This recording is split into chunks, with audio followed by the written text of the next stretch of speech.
Alhamdulillah, segala puja dan puji hanya milik Allah Subhanahu wa taala. Salat dan salam tentunya kita hadiahkan kepada Rasul kita Nabi Muhammad sallallahu alaihi wa ala alihi wasallam. Tema di pagi hari ini kita akan memetik satu pelajaran besar dari kisah ulama dunia yang menginspirasi tentunya para talabatul ilmi, bagaimana kegigihan sang ulama ini dalam talabul ilmi, menyebarkan hadis-hadis Nabi sallallahu alaihi wasallam hingga kita bisa merasakan nikmatnya sampai hari ini, bahkan sampai dibangkitkan. Siapakah imam yang kita akan ceritakan? Kita akan bercerita tentang Al-Imam Dar Al-Hijrah, imam yang sangat alim, yang tinggal di tempat hijrahnya Nabi sallallahu alaihi wa ala alihi wasallam. Dialah Al-Imam Malik ibn Anas ibn Malik rahimahullahu ta'ala. Ma'asyiral muslimin yang dimuliakan Allah Subhanahu wa ta'ala, kita tahu bahwa Allah Subhanahu wa ta'ala berjanji dalam Al-Quranul Karim, inna nahnu nazzalna dzikra wa inna lahu lahafidhun. Sesungguhnya kami telah menurunkan az-dzikra. Maksud az-dzikra di sini adalah Al-Quran dan sunnah Nabi sallallahu alaihi wasallam. Dan kami pula, kata Allah, yang akan menjaganya. Artinya bahwa bukan hanya Al-Quranul Karim yang akan dijaga oleh Allah Subhanahu wa ta'ala. Keotentikannya tidak terdapat dalam kitab-kitab sebelumnya. Tetapi juga Allah Subhanahu wa ta'ala menjaga sunnah ini dengan terlahirnya para ulama yang Allah pilih untuk menjaga sunnah Nabi sallallahu alaihi wasallam. Salah satunya adalah Al-Imam Darul Hijrah. Nabi sallallahu alaihi wasallam pernah bersabda dalam hadis yang dikeluarkan oleh Imam At-Tirmidzi dengan hadis hasan, yushiku an yadriban nas akbadal ibili fala yajiduna a'lam min 'alimil Madinah.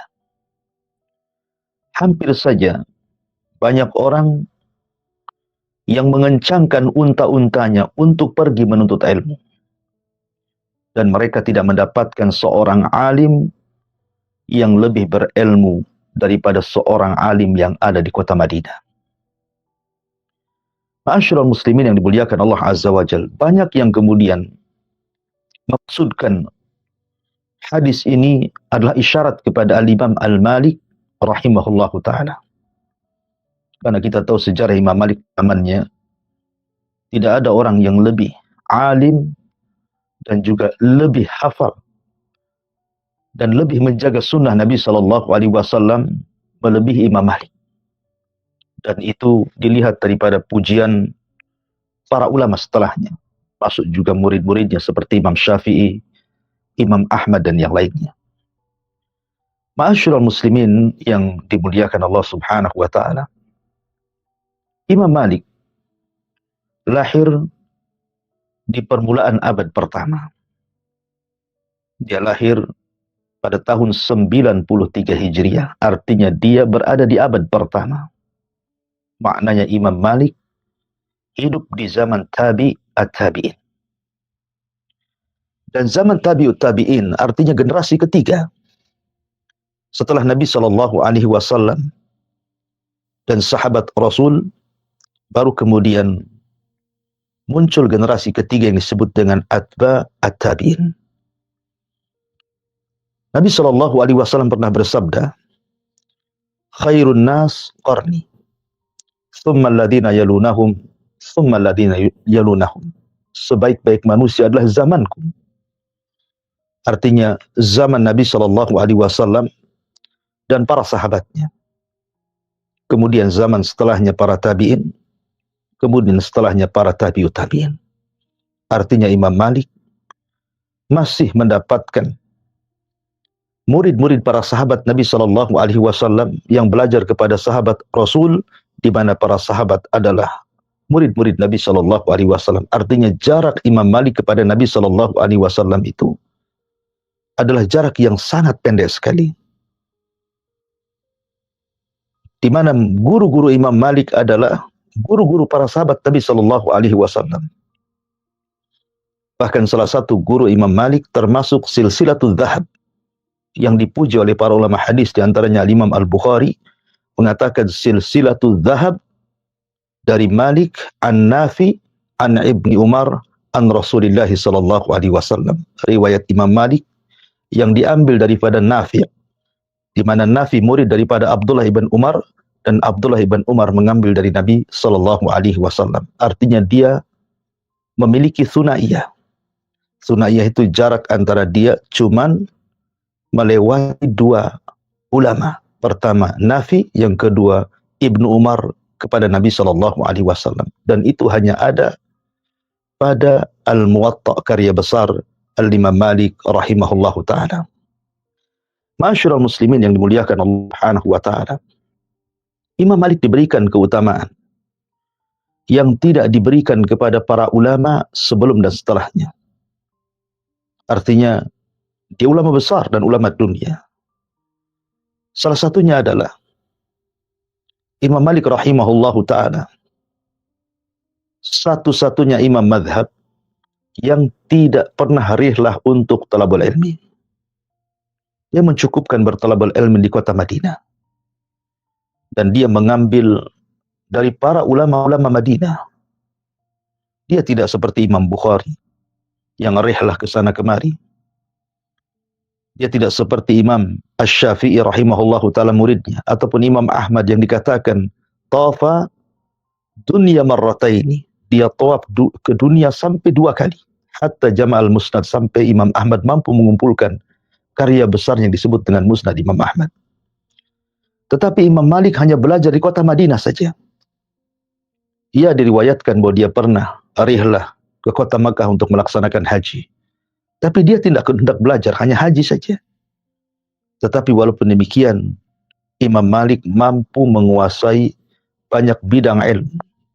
Baik yang ada di Syam, baik yang ada di Mesir, baik yang ada di Yaman, atau negeri-negeri Islam yang lainnya. Dari mana Imam Malik mendapatkan fikih mereka? Tentu dari manusia-manusia yang datang ke kota Madinah untuk belajar kepada Imam Malik rahimahullahu ta'ala. Kalau dia orang Syam, maka Imam Malik bertanya tentang fikih Syam. Kalau dia orang Yaman, maka belajar tentang fikih Yaman, tentang fikih negara-negara yang lainnya. Tetapi walaupun demikian, Imam Malik tidak terpengaruh dengan fikih-fikih mereka. Dia tetap mengambil amalan penduduk Madinah dan ilmu dari fuqahaul Madinah. Dan dia hanya berpegang kepada pendapat yang dipegang oleh ulama-ulama Madinah. Tentu ada alasan. Karena jarak Imam Malik kepada Nabi SAW tidak jauh. Artinya, ketika di zaman para tabi'in, yang mereka berguru kepada sahabat Nabi SAW, tentu tidak akan banyak berubah apa yang dilakukan para sahabat di zaman Nabi SAW. Sehingga ketika Imam Malik mengambil dari kalangan tabi'in, tentu isinya pun tidak akan banyak berubah. Sehingga dari sini kemudian Imam Malik tidak pernah kemudian mengambil fikih-fikih Syam, fikih-fikih Basrah, Yaman, Mesir, dan yang lainnya. Dia mencukupkan dengan amalan penduduk Madinah. Dan ini tidak ada yang melakukan kecuali Imam Malik rahimahullahu ta'ala. Kemudian yang kedua, Imam Malik ini sangat dikagumi, ditakuti bukan hanya oleh para talabatul ilmi, bahkan umara, para wuzara, para pemimpin-pemimpin, para pejabat-pejabat, sangat menghormati Imam Malik. Mereka takut dengan Imam Malik. Dan ini tidak ada pada ulama-ulama sebelum atau setelahnya, di mana para pejabat mereka tunduk pada ulama. Ketika Imam Malik kemudian memerintahkan sesuatu, maka mereka langsung melaksanakannya. Dan ini adalah haibah. Bagaimana Imam Malik diberikan oleh Allah Subhanahu wa ta'ala karismatik yang luar biasa, diagungkan oleh para ulama dan para penguasa. Tentu tidak lain dan bukan karena Allah Subhanahu wa taala, "Innallaha yarfa'u bihadzal kitaba aqwaman." Allah mengangkat dengan kitab ini beberapa kaum. Dan Allah Subhanahu wa taala mengatakan, "Yarfa'illahu alladhina amanu minkum walladzina utul ilma darajat." Dan Allah Subhanahu wa taala mengangkat derajat orang-orang yang beriman di antara kalian dan mengangkat derajat orang-orang yang berilmu di antara kalian. Itulah karunia yang Allah Subhanahu wa taala berikan kepada Imam Malik, dihargai, diagungkan, bahkan ditakuti oleh para ulama dan juga para penguasa, bahkan para pejabat di zamannya. Ma'asyiral muslimin yang dimuliakan Allah Subhanahu wa taala. Allah Subhanahu wa taala memberikan usia yang cukup panjang kepada Imam Malik rahimahullah taala. Karena dia lahir pada tahun ke-93 Hijriah dan wafat pada tahun ke-179 Hijriah. Artinya usia Imam Malik itu hampir 80 tahun lebih. Dan dia berjumpa dengan dua daulah besar. Dia berjumpa dengan daulah Umayyah sampai 40 tahun lebih. Kemudian ketika tumbangnya daulah Umayyah, kemudian berdiri daulah Abbasiyah yang sangat kuat di permulaan, sebagaimana ma'ruf dalam sejarah. Maka Imam Malik hidup di dua zaman. Maksudnya dua daulah besar, Umayyah dan juga daulah Abbasiyah. Sehingga Imam Malik melihat bagaimana sistem kerajaan dua daulah ini. Tapi walaupun demikian, Imam Malik tetaplah Imam Malik. Walaupun kemudian Bani Umayyah runtuh, kemudian tegak Bani Abbasiyah. Tetap saja para penguasa, para menteri, para pejabat daulah Abbasiyah menghargai, menghormati, dan juga memuliakan Imam Malik rahimahullahu ta'ala. Ma'asyiral muslimin yang dimuliakan Allah Subhanahu wa ta'ala. Bahkan dijelaskan bagaimana pujian para ulama kepada Al-Imam Malik ibn Anas rahimahullahu ta'ala. Kita lihat saja perkataan daripada Al-Imam Asy-Syafi'i rahimahullahu ta'ala. Ma'ruf Imam Syafi'i rahimahullahu ta'ala adalah imam yang sangat besar namanya. Madhabnya tersebar di semua daerah, di semua negara. Bahkan negara kita sendiri, Indonesia adalah mayoritas madhab Syafi'i. Tahukah Anda bahwa Imam Syafi'i rahimahullahu ta'ala adalah murid kebanggaan Imam Malik rahimahullahu ta'ala. Bahkan yang mendidik Imam Syafi'i rahimahullahu ta'ala menjadi ulama dunia tidak lepas dari peran Malik ibn Anas rahimahullahu ta'ala. Imam Syafi'i sampai mengatakan, saking kagumnya dengan Imam Malik, dia mengatakan, "Idza dzukiral ulama fa Malikun najmu. Wa Malikun hujjatullah ala khalqihi ba'da tabi'in." Lihat bagaimana pujian yang luar biasa dari Imam Syafi'i rahimahullahu ta'ala di sini. Kata Imam Syafi'i rahimahullahu ta'ala, apabila disebutkan ulama, maka Maliklah bintangnya. Apabila disebutkan para ulama, maka Maliklah bintangnya.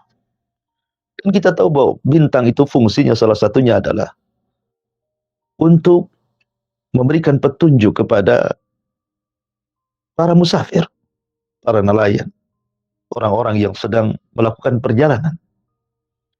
Sebagaimana bintang itu berfungsi kemudian memberikan petunjuk bagi orang-orang yang sedang safar. Karena di zaman itu kan bersafar menggunakan unta, menggunakan perahu, terkadang belum ada kompas, belum ada Google Map istilah sekarang. Sehingga mereka hanya bisa melihat bintang. Maka Malik itulah seperti bintang. Seolah-olah memberikan petunjuk kepada manusia jalan yang terang, jalan kebenaran, jalan sunnah Nabi SAW. Dan Malik adalah hujjatullah, hujahnya Allah terhadap makhluknya setelah para tabi'in. Ini pujian yang luar biasa yang diberikan oleh Imam Syafi'i rahimahullahu ta'ala terhadap gurunya Imam Malik rahimahullahu ta'ala. Ma'asyiral muslimin yang dimuliakan Allah Subhanahu wa ta'ala. Bahkan diriwayatkan dari Abdullah ibn Salam ibn Asim, dia mengatakan, qultu li Imami Ahmad ibn Hanbal rahimahullahu ta'ala, suatu ketika aku bertanya kepada Imam Ahmad ibn Hanbal radhiyallahu an, ar-rajulu yuridu hifdzal hadithi. Wahai Imam, seseorang menghendaki untuk menghafal hadis Nabi sallallahu alaihi wasallam. Kemudian dia mengatakan fahaditsu man yahfad. Lalu kepada siapa dia harus mengambil hadis dan menghafalnya? Maka Imam Ahmad merekomendasikan dan mengatakan haditsu Malik ibn Anas. Sebaiknya orang itu datang kepada Imam Malik, belajarlah kepada dia, hafalkan hadis-hadis Nabi sallallahu alaihi wasallam dari dia.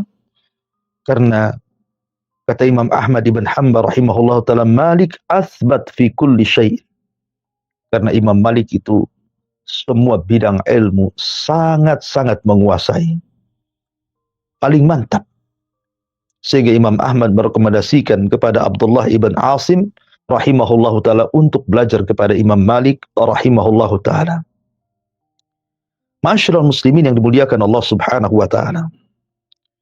Bahkan Al-Imam An-Nawawi rahimahullahu ta'ala mengatakan ajma'at tawaiful ulama ala imamati Malik wa jalalatihi wa ati siyadatihi wa tabjilihi wa tawkirihi. Kemudian Imam Nawawi sampai mengatakan sepakat para ulama tentang keimaman Imam Malik. Makanya di antara laqab Imam Malik adalah Al-Imam. Imam Malik itu punya laqab namanya Al-Imam. Jadi kita katakan Al-Imam Malik. Sebagaimana Imam Bukhari dilaqabi Amirul Mukminin fil Hadis. Ataupun Imam Ahmad digelari dengan Imam Ahli Sunnah wal Jamaah. Atau Imam Syafi'i digelari dengan Imam Nasirus Sunnah. Maka Imam Malik mendapatkan gelar Al-Imam. Al-Imam Malik. Karena tidak diragukan lagi keimamannya. Kemudian juga keagungannya, kebesarannya. Bahkan ulama banyak menghargai dan menghormati serta mengagungkan Al-Imam Malik rahimahullahu ta'ala. Ma'asyiral muslimin yang dimuliakan Allah subhanahu wa ta'ala. Imam Malik adalah satu di antara para ulama yang Allah berikan kecerdasan yang luar biasa. Kecerdasan yang jarang dimiliki oleh manusia. Tahukah Anda bagaimana sejarah kenapa Imam Malik kemudian betul-betul mengagumi ilmu? Imam Malik ini dikisahkan dalam sirah. Dia memiliki suara yang sangat indah sekali. Waktu kecil dia memiliki suara indah. Jadi dia mengagumi para biduan-biduan di zamannya. Terkadang Imam Malik menirukan mereka. Tapi ibunya kemudian memberikan nasihat kepada Imam Malik rahimahullah dan mengatakan, wahai Malik, tahukah engkau para biduan itu, kalau seandainya muka-muka mereka tidak cantik, tidak ganteng, maka manusia akan meninggalkannya. Sebaiknya kau alihkan hobimu, kesukaanmu untuk menghafal hadis Nabi SAW daripada menghafal nyanyian-nyanyian itu. Akhirnya kemudian ibundanya Imam Malik rahimahullahu ta'ala kemudian langsung mendandani Imam Malik rahimahullahu ta'ala untuk belajar kepada Rabi'atul Ra'i. Ini salah satu gurunya Rabi'ah Ar-Ra'i ini. Ya. Dan Imam Malik banyak mengambil istifadah dari beliau. Kemudian ibundanya mendandani Imam Malik sedemikian rupa. Kemudian diantar kepada Rabi'ah Ar-Ra'i dan disuruh belajar dan mengatakan, ya Malik, ta'allamal adab qabla al-ilmi. Ta'allam al-adab qabla al-ilmi. Kau belajar adab dulu sebelum ilmu. Ini nasihat luar biasa. Ya. Ibundanya Imam Malik rahimahullahu ta'ala mengatakan belajar adab sebelum ilmu. Ya, karena talabul ilmi kalau tanpa adab seolah-olah tidak manfaat ilmunya. Bahkan adab itu 2/3 ilmu. 2/3 ilmu. Adab baru ilmu. Seperti Abdullah ibn Mubarak rahimahullahu ta'ala mengatakan, aku belajar adab 30 tahun dan aku belajar ilmu 20 tahun. Ma'asyiral muslimin yang dimuliakan Allah subhanahu wa ta'ala. Bahkan suatu ketika ayahnya Imam Malik rahimahullahu ta'ala, karena Imam Malik ini dia terlahir dari keluarga ulama. Dan kakeknya itu seorang kibarut tabi'in. Termasuk tabi'in yang senior. Yang belajar kepada para sahabat Nabi SAW seperti Umar dan yang lainnya. Artinya bahwa kakeknya Imam Malik itu bukan orang biasa, orang besar. Ulama besar. Walaupun ayahnya tidak ternukilkan seorang ulama. Tetapi Bagaimanapun, ayahnya juga seorang ulama tapi tidak dikenal. Lah Imam Malik rahimahullah taala suatu ketika karena dia suka hobi main burung apa namanya eh, semacam merpati, ya mungkin dia hobinya burung merpati. Jadi terkadang terlalaikan. Di suatu ketika ayahnya mengatakan kepada Imam Malik sebuah pertanyaan karena Imam Malik kan punya saudara namanya Nadhr. Nadhr ini juga thalabul ilmi. Rupanya Imam Malik tidak bisa menjawab dan kakaknya bisa menjawab. Maka ayahnya mengatakan, ya Malik, itu gara-gara engkau terlalu terlena dengan hamamah, dengan burung merpati. Sebaiknya tinggalkan burung itu. Belajar kepada Al-Imam Az-Zuhri rahimahullahu ta'ala. Maka Imam Malik pun kemudian banyak berguru kepada para ulama di zamannya. Salah satu guru yang sangat mempengaruhinya adalah Al-Imam Ibnu Hurmuz rahimahullahu ta'ala. Imam dunia. Imam Ibnu Hurmuz ini. Lah Imam Malik kemudian datang kepada Imam Ibn Hurmuz. Dia datang di pagi hari kemudian pulang di malam hari. Begitulah semangat belajarnya Imam Malik kepada Imam Ibn Hurmuz ini. Siapa di antara kita yang belajar dari pagi sampai malam? Ya. Terkadang kita jenuh. Tetapi kejenuhan itu karena kita tidak pernah mencintai ilmu. Orang kalau mencintai ilmu, maka dia tidak akan jenuh dalam belajar. Belajar apapun. Kalau dia tidak jenuh, dia sukai pelajaran itu, pasti dia akan tidak jenuh. Bahkan mungkin akan melupakan rasa lapar, haus, karena terkalahkan dengan khusyuk belajarnya. Kelezatan ilmu yang dipelajarinya. Bahkan Imam Malik itu punya siasat. Kalau seandainya ada orang yang datang kepada Imam Ibn Hurmuz ini untuk belajar, maka dia mengatakan kepada anaknya, seraya terkadang dia membawa kurma, kemudian dia memberikan kepada anaknya, Imam Ibn Hurmuz ini, nanti kalau ada yang datang mencari ayahmu, katakan dia sibuk. Imam Malik tidak berdusta. Ya. Dia mengatakan seperti tidak berdusta. Ya, karena dia sedang sibuk dengan dirinya belajar. Sampai Imam Malik tidak mau ada orang yang kemudian mengganggu belajarnya. Sampai menyuruh anaknya Imam Ibn Hurmuz dengan berikan kurma dan mengatakan setiap orang yang datang hendak belajar, kata beliau, katakan ayahmu sedang sibuk. Karena semangat Imam Thalabul Ilmi. Bagaimana semangat Thalabul Ilminya sang Imam Malik rahimahullahu ta'ala. Bahkan apabila dia datang ke kajiannya Al-Imam Az-Zuhri rahimahullahu ta'ala. Imam Zuhri. Siapa yang tidak kenal Imam Zuhri? Imam dunia. Tidak ada orang yang lebih hafal tentang hadis Nabi SAW di zaman itu melebihi Imam Zuhri. Jadi itu gurunya Imam Malik. Sampai-sampai majelisnya Imam Zuhri, kata Imam Malik, saking penuhnya. Sampai orang naik ke atap rumahnya Imam Zuhri, saking banyaknya terkadang sebagian mereka jatuh dan menimpa sebagian yang lainnya. Itu orang dulu thalabul ilmi. Luar biasa, memenuhi thalabul ilmi.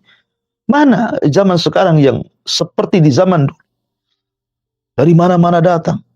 Mereka takut tidak kebagian tempat. Sehingga dikisahkan, kata Imam Malik, sampai orang belajar kepada Imam Zuhri itu naik ke atap-atap rumahnya. Sampai jatuh menimpa sebagian yang lainnya. Luar biasa. Ya. Jadi suatu ketika, Imam Malik rahimahullahu ta'ala dikisahkan ketika dia belajar kepada Imam Zuhri rahimahullahu ta'ala, artinya dia hadir di majelisnya itu, kemudian dibacakan 40 hadis atau 30 hadis. Karena zaman dulu kan imam tidak membaca. Yang membaca muridnya. Jadi Imam Az-Zuhri diam. Kemudian ada orang yang membacakan hadis. Apabila salah ditegur. Ya. Sekitar 30 hadis dalam satu majelis. Dibacakan hadis. Kemudian dihafal oleh Imam Malik rahimahullahu ta'ala. Di zaman itu, Imam Malik tidak menggunakan catatan seperti orang sekarang. Ya. Jadi mendengar hadis 30 hadis bersama sanadnya sampai kepada Nabi SAW, langsung dihafalnya. Ketika keesokan harinya dia hendak ke majelis Al-Imam Az-Zuhri ini, rupanya ada satu hadis yang lupa. Dari 30 hadis itu, ada satu hadis yang lupa. Rupanya Allah takdirkan Imam Malik berjumpa Imam Zuhri. Maksudnya, dia ingin mengatakan yang satu hadis yang lupa itu kepada Imam Zuhri untuk diulang. Tapi Imam Zuhri mengatakan kepada Imam Malik, ketika dia mengatakan, bukankah engkau hadir ke majelis? Kenapa kau lupa hafalanmu? Dan Imam Malik mengatakan, iya aku sudah menghafalnya. Tetapi ada satu hadis yang kulupakan. Maka Zuhri mengatakan, dha'aftuk, telah hilang hafalan. Dhahaba hifduka ya Malik, telah hilang hafalan. Subhanallah. Satu hadis dari 30 hadis dikatakan telah hilang hafalannya. Mungkin kalau kita terbalik, mungkin kita diberikan hadis 30, mungkin yang hafal satu, yang 29 lupa kan gitu ya. Ini satu hadis dia lupa. Tapi Imam Zuhri mengatakan, laqad dhahaba hifduk, telah hilang hafalanmu katanya. Makanya dari perkataan Imam Zuhri ini, dia terus belajar, akhirnya dia menjadi orang yang paling hafal tentang hadis Rasul setelah Imam Zuhri. Setelah Imam Zuhri. Ma'asyiral muslimin yang dimuliakan Allah Subhanahu wa taala. Nah, Imam Malik juga layaknya para ulama sebelumnya. Dia diberikan oleh Allah Subhanahu wa taala rajin dalam belajar sedari kecil. Jadi sudah hafal sebelum balik. Hafal Al-Quran sebelum balik. Dan dia terus bermulazamah di zamannya pada ulama-ulama Madinah. Dan dia sekali lagi tidak keluar dari Madinah. Sehingga pada usia 23 atau 21 sampai 23 tahun, dia sudah menjadi mufti dunia. Subhanallah. Dari berbagai macam negara. Datang ke kota Madinah. Hanya mengambil fatwa Imam Malik rahimahullahu ta'ala. Ya, karena Imam Malik adalah imam Darul Hijrah. Allah berikan kemampuan yang luar biasa. Bagaimana gurunya? Nafi. Terkadang Imam Malik mengambil hadis daripada Nafi. Dan Nafi mengambil dari Abdullah ibn Umar. Abdullah ibn Umar mengambil dari Nabi. Terkadang dia mengambil hadis daripada Salim, Maula ibnu Umar. Kemudian Salim mengambil dari Ibnu Umar dari Nabi SAW. Terkadang mengambil dari Mujahid. Mujahid mengambil daripada Ibnu Abbas. Ibnu Abbas mengambil dari Nabi SAW. Artinya bahwa guru-guru beliau dia itu dalam sanad hadis sebut sanad Ali. Ada sanad nazil, ada sanad Ali. Nazil itu artinya di bawahnya, Ali itu di atas. Semakin dekat kepada Nabi SAW disebut Ali. Semakin jauh dari Nabi SAW disebut nazil. Jadi Imam Malik punya sanad yang ali. Makanya saya katakan dari awal, dia memiliki sanad dalam hadis itu disebut dengan silsilatul zahab. Silsilah itu artinya rantai emas. Antara dia dengan Nabi hanya 2 orang saja.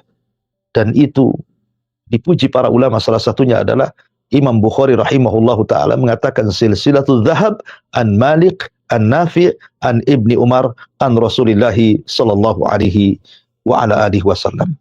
Ma'asyiral muslimin yang dimuliakan Allah Subhanahu wa taala.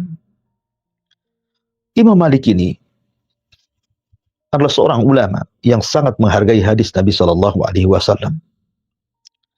Apabila dia hendak mengajar hadis, karena Imam Malik juga diberikan oleh Allah Subhanahu wa taala rizki yang cukup luas. Memang ketika dia bertalabul ilmi, dikisahkan oleh dirinya sendiri, dia sempat kemudian membongkar kayu atap rumahnya. Kemudian menjualnya hanya untuk belajar. Tapi dengan sebab itu Allah luaskan rizkinya. Sehingga Imam Malik menjadi seorang tujar, seorang peniaga. Peniaga kain, peniaga pakaian. Dan Allah Subhanahu wa ta'ala luaskan rizkinya. Imam Malik ini kalau mengajar, dia tidak suka menggunakan pakaian biasa. Dia suka menggunakan pakaian bermerek. Pakaian yang indah, yang bagus, yang mahal. Ya. Dan dia tidak lepas daripada bukhur. Bukhur itu semacam kayu yang dibakar untuk wangian. Ya.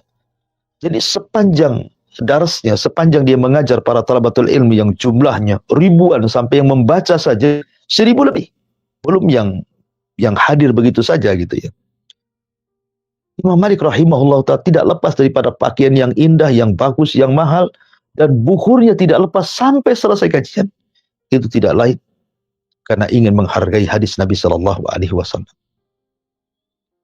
Dia tidak mau membacakan hadis kecuali setelahnya berwudu. Sebelumnya berwudu, menggunakan pakaian, wewangian, bukhur, baru dia mengajarkan hadis Nabi SAW. Demikian ta'zimnya Imam Malik kepada hadis Nabi SAW, sehingga Allah angkat derajatnya. Ma'asyiral muslimin yang dimuliakan Allah Subhanahu wa ta'ala. Bahkan Allah Subhanahu wa ta'ala memberikan kepada Imam Malik kemampuan sehingga dia mampu mencatat satu kitab yang sangat fenomenal yang disebut dengan Muwatta diimami Malik. Para ulama di zamannya sampai mengatakan tidak ada hadis yang sahih atau tersahih setelah Al-Quran. Tidak ada hadis yang dikumpulkan oleh seorang ulama tersahih setelah Al-Quran melebihi Muwatta'nya Imam Malik. Tentu di zamannya, karena setelahnya tentu ada perubahan setelah kemudian Imam Bukhari mengarang kitab Sahihul Jami lil Bukhari, kemudian juga Imam Muslim mengarang kitab Sahihul Jami. Di Imam Muslim akhirnya sepakat ulama setelahnya adalah kitab hadis tersahih setelah Al-Quran adalah kitabnya Imam Bukhari kemudian Muslim. Tapi di zamannya, di zaman Imam Malik rahimahullahu ta'ala, tidak ada karangan kitab tersahih setelah Al-Quran melebihi Muwatta'nya Imam Malik rahimahullahu ta'ala. Bahkan Imam Syafi'i rahimahullahu ta'ala di usia 18 tahun, dia sudah menghafal Muwatta'nya Imam Malik sebelum belajar kepada Imam Malik. Jadi sebelum belajar, Imam Syafi'i itu sudah menghafal Muwatta'nya Imam Malik. Sehingga ketika kemudian disetorkan kepada Imam Malik hafalannya takjub, sehingga Imam Malik memiliki ilmu firasah, ilmu firasat, ya. Karena Imam Malik itu kan seorang Yamani, seorang yang memang kelahiran dari Himyar, walaupun kemudian oleh keluarganya kemudian dibawa ke Mekah dan hidup di Mekah, kemudian akhirnya pindah ke kota Madinah dan menjadi ulama Darul Hijrah. Dan orang Yaman itu terkenal dengan ilmu firasahnya. Makanya Imam Syafi'i ketika belajar ilmu firasah itu dari Yaman. Lah Imam Malik ini punya ilmu firasah yang luar biasa, ketajaman melihat orang. Jadi ketika dia berjumpa dengan Imam Syafi'i rahimahullah ta'ala Muhammad ibn Idris, dia melihat bahwa Imam Syafi'i ini bukan orang biasa. Dia mengatakan bahwa, wahai Muhammad, karena Imam Syafi'i namanya Muhammad. Muhammad, laka sya'nun fil mustaqbal. Engkau akan menjadi orang besar di masa yang akan datang, kata Imam Malik. Subhanallah, rupanya betul. Firasatnya Imam Malik kepada Imam Syafi'i rahimahullah ta'ala menjadi sebuah kenyataan. Akhirnya Imam Syafi'i menjadi ulama besar, ulama dunia. Dan Imam Malik seolah-olah diberikan firasat yang luar biasa, ketajaman ketika melihat orang bahwa orang ini akan menjadi orang besar atau tidak. Tentu semua adalah karunia dari Allah Subhanahu wa ta'ala.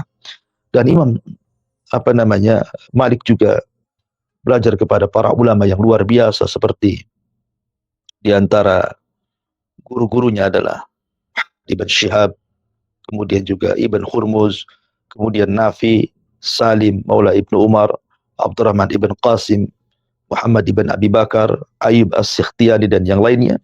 Kemudian di antara murid-muridnya juga di antara Imam Syafi'i, dan Imam Ahmad, kemudian juga aqrannya juga mengambil dari beliau seperti Abu Hanifah, Auza'i, Hamad ibn Zaid, dan begitu seterusnya. Dan madhabnya tersebar di berbagai macam negara. Artinya bahwa barakah madhabnya tetap Allah Subhanahu wa ta'ala jaga sampai hari ini. Walaupun madhab-madhab para ulama seperti madhab Thawri, madhab Auza'i, dan madhab-madhab yang lainnya, bukan hanya sekedar 4 madhab, itu sudah hilang dengan lekang dimakan zaman. Tetapi 4 madhab, salah satunya Malikiyah, Hanafiyah, kemudian Hambaliyah, kemudian juga Syafi'iyah, masih tetap Allah Subhanahu wa ta'ala jaga di permukaan bumi. Lah salah satunya adalah madhab Malik rahimahullahu ta'ala. Untuk mengakhiri kisah ini, karena juga memang menjelaskan sebuah biografi ulama tentu tidak bisa waktu yang sangat singkat, tapi saya mengambil poin-poinnya. Imam Malik rahimahullahu ta'ala pernah juga mendapatkan ujian oleh penguasa Madinah kala itu, gara-gara sebuah fatwa. Jadi suatu ketika Imam Malik ditanya tentang fatwa talak mukrah, talak yang dipaksa, talak yang di bawah ancaman. Ya. Apakah itu sah atau tidak? Jadi Imam Malik kemudian memberikan fatwa bahwa talak mukrah itu tidak sah. Gara-gara fatwa ini kemudian menyebar di kalangan masyarakat Madinah dan juga sampai keluar Madinah. Lah ketika itu fatwa ini bersamaan dengan pemberontakan yang dilakukan oleh Muhammad ibn Abdullah ibn Hasan ibn Ali ibn Abi Talib radhiyallahu an.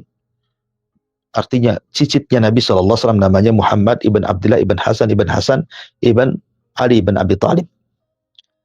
Lah ketika itu Muhammad ibn Abdullah ini melakukan pemberontakan di zaman itu. Sehingga kemudian dikait-kaitkan dengan fatwanya Imam Malik. Jangan-jangan Imam Malik itu menguatkan tentang khurujnya pemberontakan dari Muhammad ibn Hasan ini. Karena begini, ketika Imam Malik mengatakan talak mukrah itu artinya tidak sah, yang talak mukrah itu tidak sah, berarti pembayatan kepada Bani Abbasiyah juga tidak sah, karena kan Daulah Abbasiyah ini merebut dari Daulah Bani Umayyah. Jadi Bani Umayyah ditumbangkan oleh Daulah Abbasiyah. Seolah-olah kemudian talak mukrah dikiaskan kepada masalah politik. Sejak itulah Imam Malik ditangkap, kemudian didera, sampai akhirnya kemudian tulang sebelah sininya lepas, sehingga Imam Malik kalau sholat kemudian dia tidak bisa meletakkan tangan kanan di atas tangan kirinya bersedekap seperti ini, karena memang sininya patah, sehingga kalau sholat Imam Malik seperti ini, ya, irsal. Sehingga ada sebagian yang menyangka bahwa itu sunnahnya Nabi SAW yang diajarkan Imam Malik ketika sholat. Jadi ketika takbiratul ihram dia tidak meletakkan dada seperti ini, tapi begini, ya. Mereka tidak tahu bahwa ini karena Imam Malik patah sebelah sininya, dia tidak bisa mengangkat tangannya. Sebab pendapat Imam Malik sendiri tentang masalah meletakkan tangan kanan di tangan kiri ketika sholat itu sunnah. Bahkan diletakkan hadis dalam kitab Muwatta. Ya, sampai sedemikian ujian para ulama dari penguasa.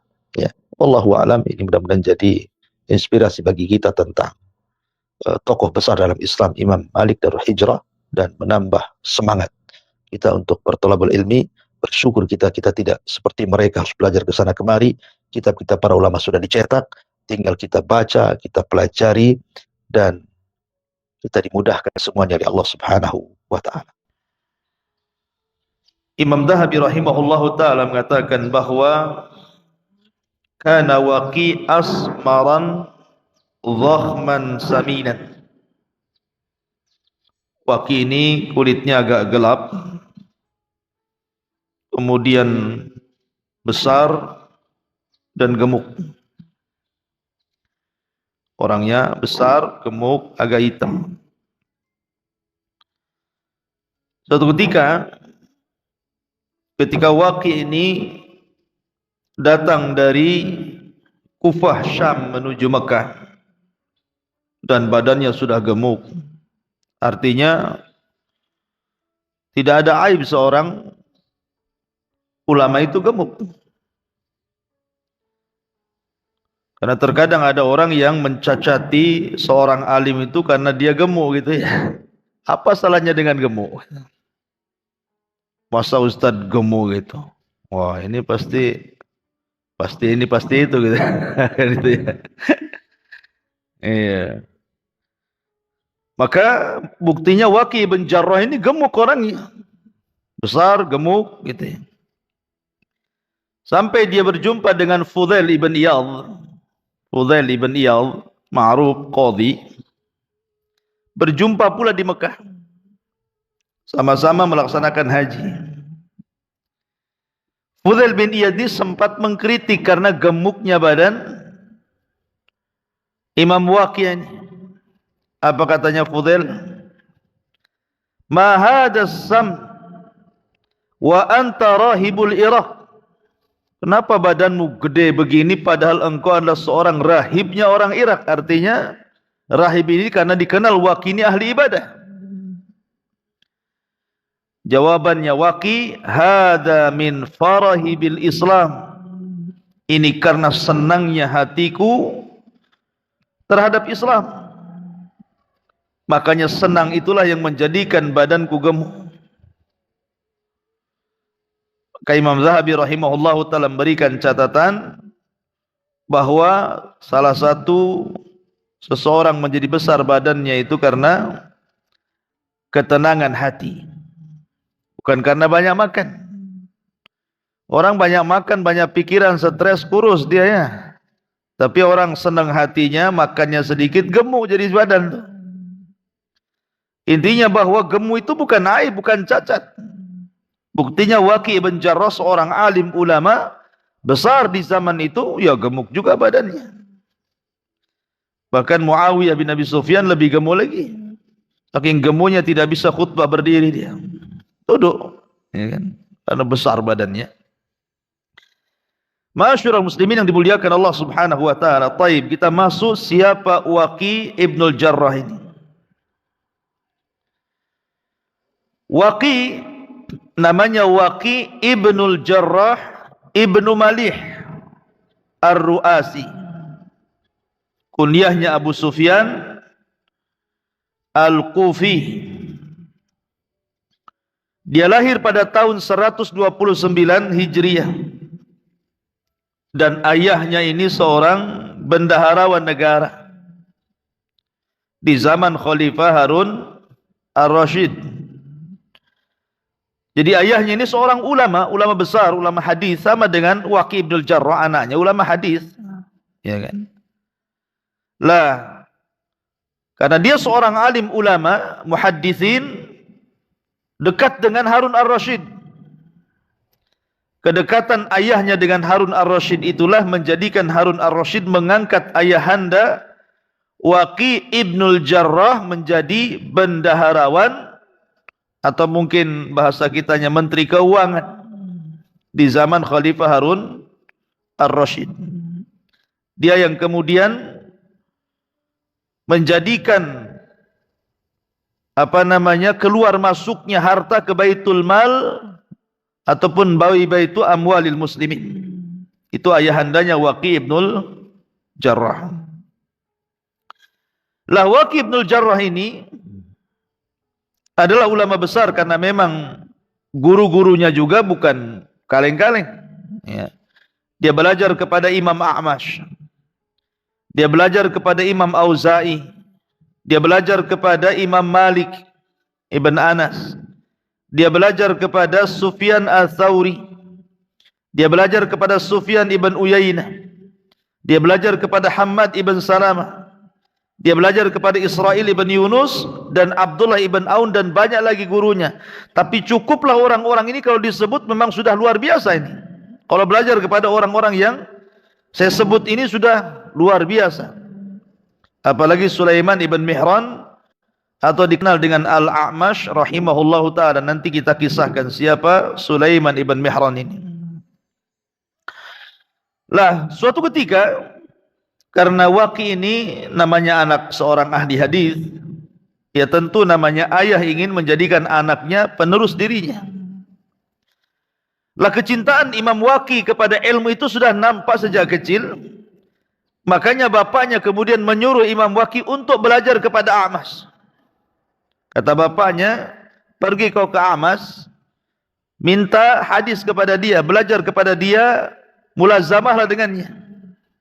Berangkatlah Waqi Ibnul Jarrah masih kecil dan mengatakan kepada A'mash, ya A'mash, hadisni hadisan. Namanya anak-anak gitu ya. Wahai A'mash, saya ingin belajar hadis kepadamu, tolong berikan beberapa riwayat hadis, ceritakan kepadaku. Kagetlah A'mash ini, ngapain anak-anak ini datang kok ngomong begitu ya. Dan A'mash nggak tahu kalau dia anaknya siapa namanya Jarrah ibn Malih, ya, menteri keuangannya Harun Ar-Rasyid. Jadi kata A'mash, "Mas, muka siapa kamu?" Maka Waqi mengatakan, "Ana Waqi." Kemudian, "Min aina ant?" Dari mana kamu? Dia mengatakan dari Ru'asi. Maka dia mengatakan, "Saya juga dari Ru'asi. Saya juga orang Kufah." Lalu, di mana kamu dengan rumahnya Jarrah? Kamu dekat rumahnya Jarrah enggak? Katanya A'mash, katanya Waqi, "Huwa abi, dia bapakku." Akhirnya terdiamlah Imam A'mash ini sampai akhirnya mengatakan, karena ketika itu dia tahu bapaknya kaya. Dan mengatakan, kalau aku ingin menceritakan kepadamu hadis, maka engkau akan harus menggaji diriku. Bilang sama bapakmu, berikan gajiku, aku akan berikan setiap gajiku 5 hadis. Akhirnya berangkat dia, Waqi, kepada ayahnya dan mengatakan, dia tidak mau menceritakan hadis, wahai ayahanda, kecuali setelah kau keluarkan gajinya, katanya. Gaji dulu baru ngajar. Kalau kita ngajar dulu baru gajian gitu. Orang dulu pandai ya. Gajian dulu, baru saya kasih hadis. Nah, kalau sekarang kasih hadis dulu, baru gajian. Makanya telat-telat gajiannya kan. Coba kalau gajian di awal kan enak ya. Anak mau masuk pondok saya, bayar semua. SPP setahun, senang kita. Ya. Tapi ini enggak, belajar setahun dulu, baru tahun depan bayar SPP. Stres guru-gurunya nggak ada yang digaji. Jadi akhirnya setelah Waki mendengar perkataan A'mas, dia datang kepada ayahnya, kemudian mengatakan bahwa A'mas tidak mau mengajar kepadaku kecuali kau keluarkan gajinya. Maka setiap keluar gajinya, maka setiap itu pula A'mas memberikan 5 hadis. Jadi keluar gajinya 5 hadis. Pokoknya keluar gajinya 5 hadis. Ya. Sampai akhirnya banyak hadis dikuasai oleh Waki Ibnul Jarrah, karena Waki ini dikenal hafalannya. Waki ini sekali dengar nggak pernah lupa orangnya. Betul-betul kuat hafalannya. Termasuk Imam Syafi'i itu mengadu hafalan kepada siapa? Kepada Imam Waki. Kata Imam Syafi'i, syakautu ila Waki su'a hifdin, farshadani bi antarkil ma'asi wa'lam bi annal ilma nurun wa nurullahi la yuhda lil 'asi. Aku mengadu kepada Imam Waki soal buruknya hafalanku. Menunjukkan apa? Mengadunya Imam Syafi'i kepada Imam Waki itu karena Imam Waki dikenal hafalannya. Enggak pernah lupa gitu, sekali dengar hafal gitu. Makanya Imam Syafi'i mengadu kepada Imam Waki. Aku mengadu kepada Imam Waki soal buruknya hafalanku, maka dia memberikan nasihat kepadaku agar aku meninggalkan maksiat, karena sungguhnya ilmu itu cahaya, dan cahaya itu tidak mungkin masuk ke hati orang yang bermaksiat, kata Imam Syafi'i rahimahullahu ta'ala. Akhirnya setelah dia belajar kepada Sulaiman ibn Mihran ataupun Al-A'mash ini, mulailah dia belajar kepada guru-guru yang lain yang saya sebut tadi, Sufyan Ats-Tsauri, Sufyan ibn Uyainah, kemudian Malik ibn Anas, dan begitu seterusnya. Lah kita tahu bahwa madrasah yang paling besar yang ada di Kufah itu, yang menempa orang-orang menjadi ulama besar, ulama-ulama hadis di Kufah itu adalah madrasahnya siapa? Madrasahnya Abdullah bin Mas'ud radhiyallahu anhu. Abdullah ibn Mas'ud inilah yang mengasas di Kufah sehingga melahirkan murid-murid, dan murid-muridnya melahirkan murid-murid, murid-muridnya melahirkan murid-murid, sehingga banyak ulama tersebar. Jasanya siapa? Abdullah bin Mas'ud radhiyallahu anhu. Dia yang memulai karir, kemudian mendidik orang-orang Kufah sehingga melahirkan banyak ulama.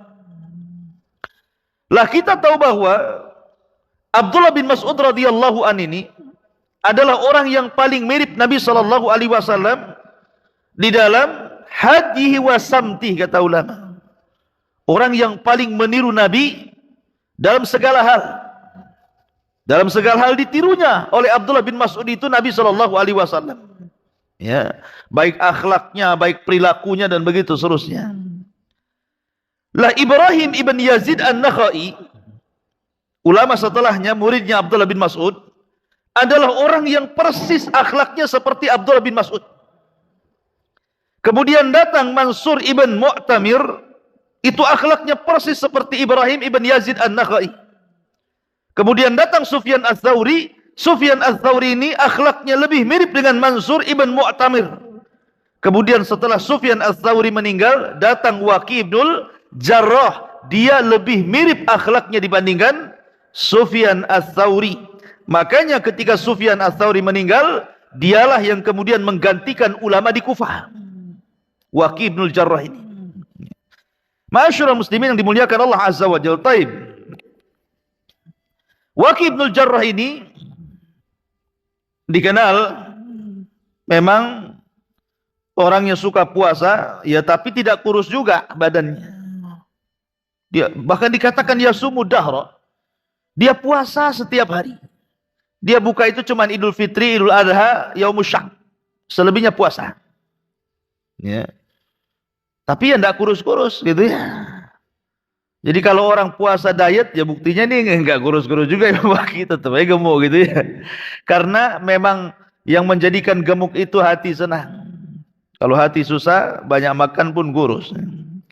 Lah, Waki, Imam Waki ini terkenal puasa yang cukup lama dan dia selalu membaca Al-Quran sebelum tidur. Sebelum tidur dia baca Al-Quran, thuluthul Quran, minimalnya sepertiga Quran dia baca setiap mau tidur. Jadi setiap sebelum tidur dia baca Quran, sepertiga Al-Quran sudah dibaca baru dia tidur.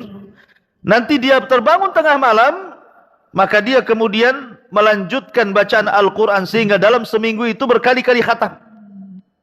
Waqi' ibnul Jarrah ini, ya, dalam seminggu itu bisa 2-3 kali khatam Al-Quran. Dan begitulah para ulama, ya, ihtimam mereka dengan Al-Quran luar biasa.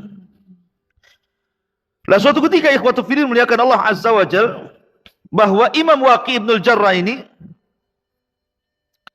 ingat Imam Waqi' ini orangnya serius. Dia tidak bisa bercanda. Jadi kalau dia membuka majelis ilmu seperti ini, seolah-olah murid-murid itu satu nafas. Kalau ada yang gerak saja satu, maka dia langsung keluar ambil sendalnya pulang. Kalau ada murid-muridnya, ada yang batuk, ada yang bergerak, penanya jatuh, kedengaran saja sama Waqi' ibnul Jarrah, maka dia langsung bangkit, ambil sandal, pulang. Nggak ngaji kita. Coba bayangkan. Oh, di zaman sekarang, ya, diterapkan Waqi' ibnul Jarrah ini nggak ada kajian tuh sampai kiamat. Orang ngaji bawa anak, kan? Ributnya bukan main, gak karu-karuan. Nggak ribut bapaknya, ribut anaknya, nggak ribut anaknya, ribut istrinya, kan itu. Tak apa-apa, nggak ribut orangnya, handphonenya ribut. Nah, jadi orang sekarang nggak seperti orang dulu. Memang orang dulu serius, seolah-olah satu kajian itu satu nafas gitu. Kalau ada yang dengar gerak sedikit saja, makanya orang dulu itu serius. Ambil pena, ambil buku gini, catatnya. Nggak peduli orang sekitarnya. Oh, itu ya. Makanya banyak yang berhasil muridnya Waqi' ibnul Jarrah itu menjadi ulama besar. Karena majlisnya seperti itu ketatnya. Ya. Lah, Waqi' ibnul Jarrah ini, dia memiliki keistimewaan di hadapan Harun ar-Rasyid karena memang ayahandanya sendiri dihormati Harun ar-Rasyid. Diminta berkali-kali untuk jadi qadhi, tapi dia tak mau. Berkali-kali diminta, sudahlah kau jadi qadhi saja di Kufah. Dia tidak mau. Hanya alasannya bahwa penglihatanku kabur, tidak bisa saya jadi qadhi. Sampai berkali-kali dia meminta kepada Harun ar-Rasyid untuk tidak dijadikan qadhi. Akhirnya Harun ar-Rasyid paham, memang dia nggak mau. Jadi begitu para ulama, ya, mereka kalau dijadikan hakim itu tidak mau. Kalau zaman sekarang kan rebutan tuh jadi hakim, apalagi hakim agung, ya. Masyarul muslimin yang dimuliakan Allah Azza wa Jalla. Lah suatu ketika masa-masa belajar Imam Waqi' ini, dia sedang catat hadis, habis pula penanya. Kemudian di sampingnya ada pena nganggur punya kawannya, main ambil saja, kemudian dicoret-coret dia. Ya. Selesai kajian dibalikin lagi tanpa izin. Ya. Tanpa izin karena memang orang nggak sadar gitulah. Orang lagi belajar serius gitu kan, tahu-tahu habis penanya. Jadi nggak sadar, main ambil aja yang pena di sekitar, kemudian terus sampai selesai kajian. Baru setelah dia pulang ke rumah sadar, oh iya juga, tadi pena orang saya pakai katanya. Saking nggak sadar gitu.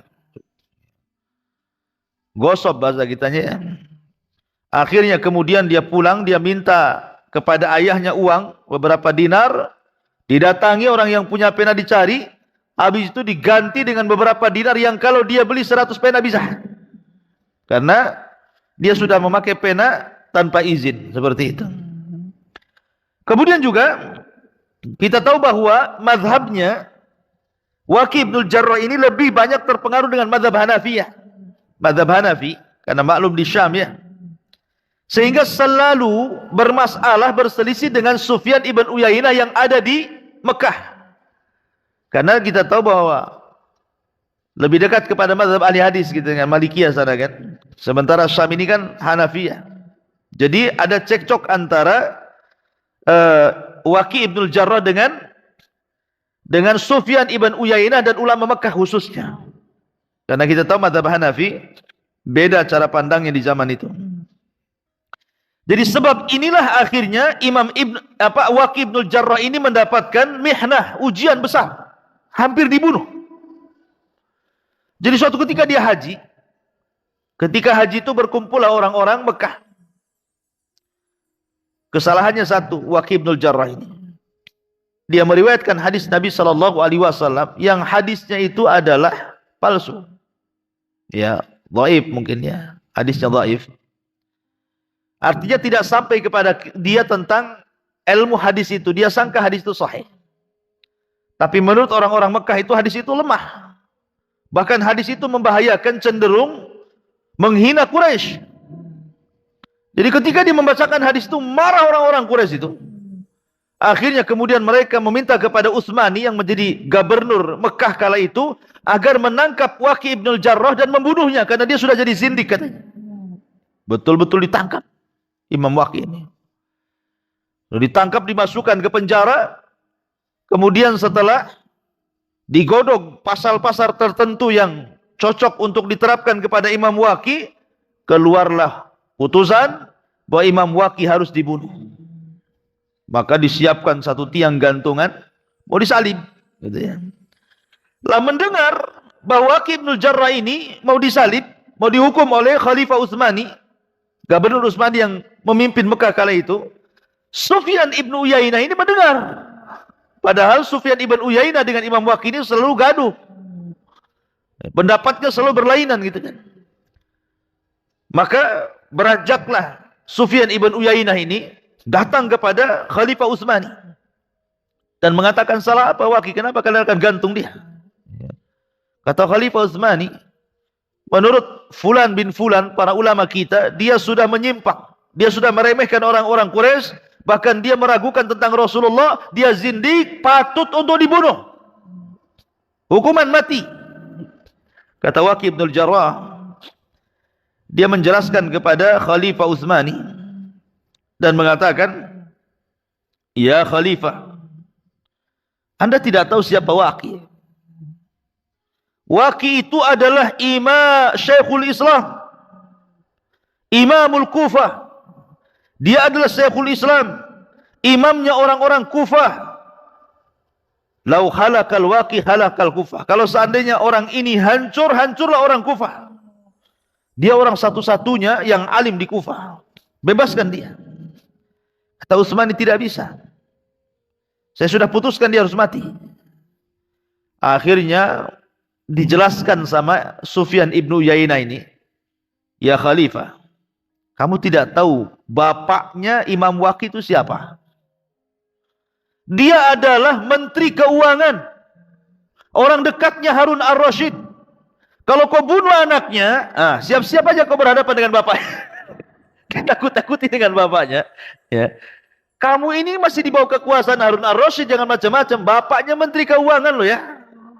Dia dekat Harun ar-Rasyid. Dan Waqi' juga dekat dengan Harun ar-Rasyid.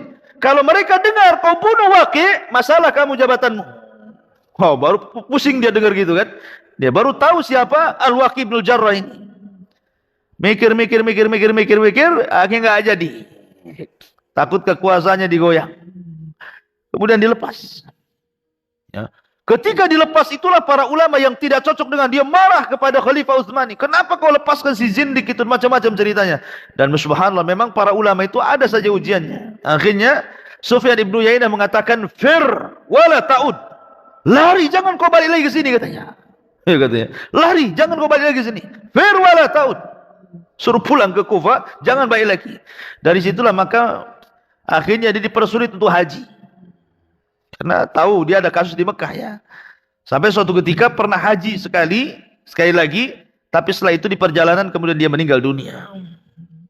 Ma'asyiral muslimin yang dimuliakan Allah Azza wa Jalla. Adapun di antara pujian para ulama, di antaranya adalah dikatakan oleh Muhammad ibn Sa'ad, kana thiqatan ma'munan aliman rafi'an kathiral hadis hujjatan. Beliau Imam Waqi' itu seorang yang thiqah, terpercaya riwayatnya, seorang alim, tinggi kedudukannya, banyak riwayat hadisnya dan dijadikan hujjah. Kemudian juga dikatakan oleh Imam Qa'nabi. Semalam kita sudah tahu siapa Imam Qa'nabi, muridnya Imam Malik. Dan riwayat Muwatta yang paling sahih adalah dari Qa'nabi dari Malik. Abdullah ibn Maslamah namanya. Al-Imam Qa'nabi. Dan dia jadi gurunya Imam Bukhari kan. Imam Bukhari mengambil riwayat daripada Imam Qanabi karena dia muridnya Imam Malik. Apa kata Imam Qanabi? Kunna inda Hammad ibn Zaid sanata sab'in. Wa kana indahu Waqi'. Falamma qama qalu hadha rawiyati Sufyan. Faqala hadha in syi'tum arjah min Sufyan. Kata Qanabi, kami waktu duduk-duduk bersama Hammad ibn Zaid,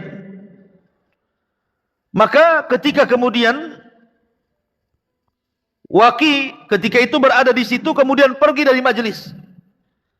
Orang-orang pun memuji Imam Waqi dan mengatakan dialah rawinya Sufyan. Atau kalau kalian mau katakan dia lebih baik dibandingkan Sufyan. Bayangkan orang-orang sampai mengatakan dia lebih baik daripada Sufyan. Kemudian Yahya bin Ma'in mengatakan, wallahi ma ra'aitu ahadan yuhadditsu lillah ghaira Waqi'. Demi Allah aku tidak melihat seseorang pun yang menceritakan hadis karena Allah kecuali Waqi'. Wa ma ra'aitu rajulan ahfad min Waqi'. Aku tidak melihat orang yang paling hafal kecuali Waqi'. Wa Waqi'u fi zamanihi kal Auza'i fi zamanihi. Kedudukan Waqi' di zamannya persis seperti Imam Auza'i di zamannya. Kemudian juga dikatakan oleh Abdul Razak, ra'aitu Thawriyya wa ibn Uyainata wa Mu'ammaran wa Malikan wa ra'aitu fama ra'at ainayya qad mithla Waqi'. Aku sudah melihat Sufyan Ats-Tsauri, katanya Abdul Razak. Aku melihat Ibnu Uyainah, aku melihat Mu'ammar, aku melihat Imam Malik, aku melihat fulan. Sungguh ketika aku melihat Imam Waqi', aku tidak pernah melihat semisalnya. Luar biasa itu pujiannya ya. Kemudian juga dikatakan anaknya Imam Ahmad, Abdullah ibn Imam Ahmad, Abdullah ibn Ahmad ibn Hanbal, sami'tu abi, aku mendengar bapakku ngomong, kana Waqi' hafidhan ma ra'aitu mithlah. Adalah Waqi' orang yang paling hafid, paling mantap hafalannya, dan aku tidak pernah melihat seperti dia. Bahkan dijelaskan oleh Jarir, dia berkata, ja'ani Ibnul Mubarak. Ibnul Mubarak datang kepadaku, fakultu lahu, dan aku katakan kepadanya, ya Aba Abdurrahman, man rajul al-Kufatul yaum, siapakah ulama Kufah hari ini? Fasakat. Maka Abdullah bin Mubarak pun diam. Thumma qal, kemudian dia mengatakan, Waqi' ibnul Jarrah. Kamu ingin tahu ulama Kufah hari ini? Dialah Waqi' ibnul Jarrah. Kemudian juga dijelaskan di antara hafalannya, kenapa dipuji oleh para ulama hafalannya itu? Karena banyaknya para ulama yang mengatakan seperti itu. Di antaranya adalah dari Ali ibn Hashram, ma ra'aitu biyadi Waqi' kitaban qat. Aku tidak pernah melihat Imam Waqi' itu kalau belajar bawa buku. Persis kayak antum. Kalau belajar nggak bawa buku gitu ya. Tapi karena dia itu sekali dengar langsung hafal, nggak ada masalah kan gitu. Kalau kita kan sekali dengar langsung keluar, masuk telinga kanan, keluar telinga kiri, bahkan masuk telinga kanan, keluar dari telinga kanan, mental karena ngantuk gitu ya. Jadi itulah Imam Waqi', karena kuatnya hafalan, dia nggak pernah bawa buku sama sekali, karena dia kuat hafalannya. Katanya Ali ibn Hashram, ma ra'aitu biyadi Waqi' kitaban qat. Innama huwa hifdhun. Sesungguhnya yang dibawa dia adalah hafalan. Fasa'altuhu an adwiyatil hifdi. Aku tanya, katanya Ali bin Hashram, apa kunci hafalannya? Maka Imam Waqi' mengatakan tarkul ma'asi, tinggalkan maksiat, maka itu kunci hafalan. Kemudian juga dikatakan Yahya bin Ma'in, ma ra'aitu ahfad min Waqi'. Aku tidak melihat orang yang paling hafal dibandingkan Waqi'. Ishaq ibn Rahawai, seorang alim ulama Syafi'i, mengatakan, hifdhi wa hifdhu Ibnil Mubarak wa hifdhu Waqi'. Kalau kusamakan hafalanku, kemudian hafalan Ibnu Mubarak, kemudian hafalan Waqi', sungguh Waqilah orang yang paling hafal di antara kami semua. Itu pengakuan Ishaq ibn Rahawai ya. Luar biasa. Kemudian di antara adab dan karamnya dijelaskan oleh Sa'ib. Dia mengatakan, jalastu Waqi' ibnul Jarrah sab'a sinin. Aku sudah duduk bersama Waqi itu berapa tahun? 7 tahun. Fama ra'aituhu, maka aku tidak pernah melihat, wallahi hasatun biyadi. Wa ma ra'aituhu jalasa majlisa fataharraka. Wa ma ra'aituhu illa mustaqbilal qiblah wa ma ra'aituhu yahlif billah. Aku tidak pernah melihat dia menggoyang-goyangkan tangannya main-main. Aku tidak pernah melihat dia duduk kemudian bergerak sana sini. Aku tidak melihat kecuali menghadap kiblat. Aku tidak melihat dia suka bersumpah dengan Allah. Dia kalau sudah ngajar kayak patung. Qala haddatsana qala kaku gitu ya. Ya. Tapi begitulah Imam Waqi. Kemudian juga diriwayatkan dari Waqi, ada seorang laki-laki aghlab lahu fadakhala baitah fa'afara wajhahu thumma kharaja ila rajul faqala zid waqi'an bidhanbihi falaulahu ma sallattu alaihi. Jadi suatu ketika Imam Waqi ini dicela-cela. Ada orang marah-marah depan rumahnya, dimaki habis, samun habis, dimaki semuanya, kata-kata enggak enak semua keluar. Imam Waqi hanya mandang orang itu. Sudah. Ya. Dia mengatakan, wallahi demi Allah, ma tasubbuni illa min ajli dzambi. Aku demi Allah, kau tidak mencelaku kecuali karena dosaku. Zid, kalau gitu tambah celaanmu kepada aku. Ya. Aku tahu tidaklah kau mencela aku kecuali karena dosaku. Kalau gitu kau tambah celaanmu kepada aku. Cela lagi, enggak apa-apa. Ngomong terus. Coba ada enggak orang kayak gitu ya? Ya. Jadi kalau antum dimaki orang itu senang. Ya ini karena dosa saya, terus maki saya, maki gitu. Jadi orang sabar seperti ini, dia menyalahkan dirinya, bukan orang yang mencelanya. Oh, kalau zaman sekarang dimaki, jangan main-main. Ambil pisau, tusuk balik kan. Terus ngajar dia maki saya. Ya. Jadi bagaimana Imam Waqi sampai mengatakan setiap orang yang memaki dirinya justru senang dia dan merasa bahwa itu adalah dosa yang dilakukan dia kepada Allah Subhanahu wa taala. Ma'asyiral muslimin yang dimuliakan Allah Subhanahu wa taala. Sufyan ibn Uyainah adalah satu di antara ulama yang tinggal di Mekah. Allah Subhanahu wa taala panjangkan usianya.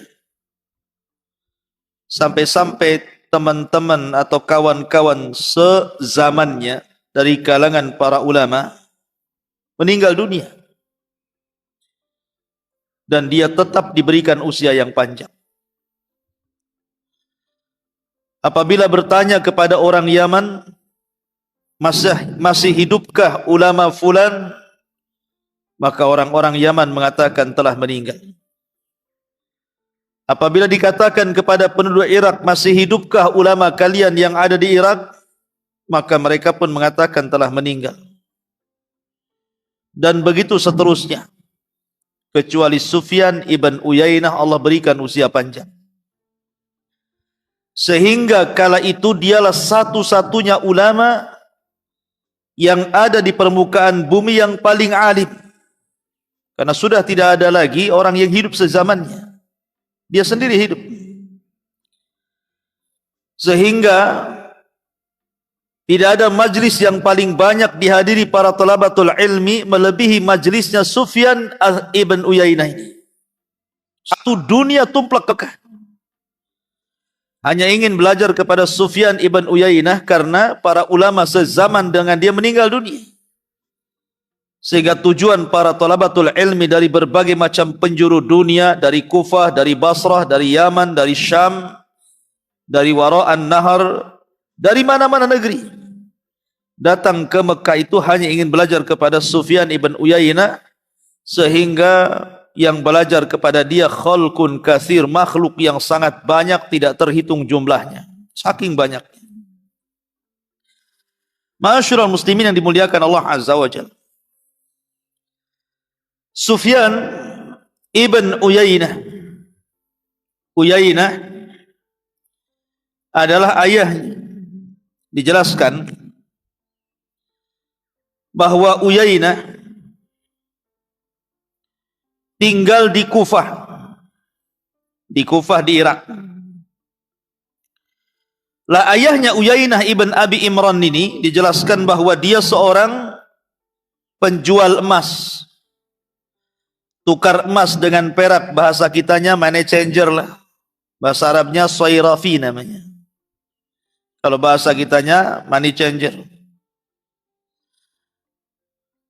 Lah karena banyak hutang, akhirnya kemudian seluruh kekayaannya dijual, menutupi hutangnya. Kemudian satu keluarga hijrah dari Kufah menuju Mekah.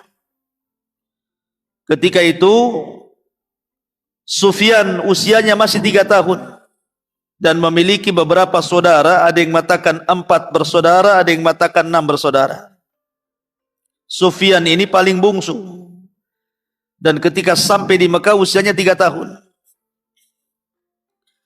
Lah ketika itu memang bapaknya yuhibbul ilma wa majalisal ulama. Memang bapaknya cinta dengan ilmu dan majlis ulama. Jadi ketika Sufyan masih kecil usia 3 tahun itu dibawa sama bapaknya ke majlis Atha bin Abi Rabah. Atha bin Abi Rabah ini adalah tabi'in yang berjumpa dengan para sahabat. Lah ketika kemudian besar, Sufyan ibn Uyainah masih hafal tuh. Dulu waktu aku usia 3 tahun aku diajak bapakku, itu kecerdasan hafalan Sufyan. Di usia 3 tahun dia masih ingat loh ya. Dan saya nggak yakin antum di usia 3 tahun antum ingat kan? Tah main kelereng, tah main apa lah terserah kan gitu kan. Pasti antum nggak ingat kan gitu. Nggak mungkin ingat. Waktu saya 3 tahun ini keluar umbel atau tidak, nggak tahu kita, ya kan. Tetapi karena kecerdasan hafalan Sufyan, dia ingat tuh usia 3 tahun itu, bayangkan. Usia 3 tahun dia ingat, dulu aku dibawa bapakku ke majelisnya Atha bin Abi Rabah katanya. Luar biasa ajaib Sufyan ibn Uyainah. Lah ibunya itu juga cinta dengan ilmu. Akhirnya kemudian diarahkan oleh ibundanya Sufyan ibn Uyainah sehingga di usia 5 tahun sudah hafal Quran. Usia 5 tahun sudah hafal Quran. Pertanyaannya usia 5 tahun anak sekarang ngapain? Kan gitu ya.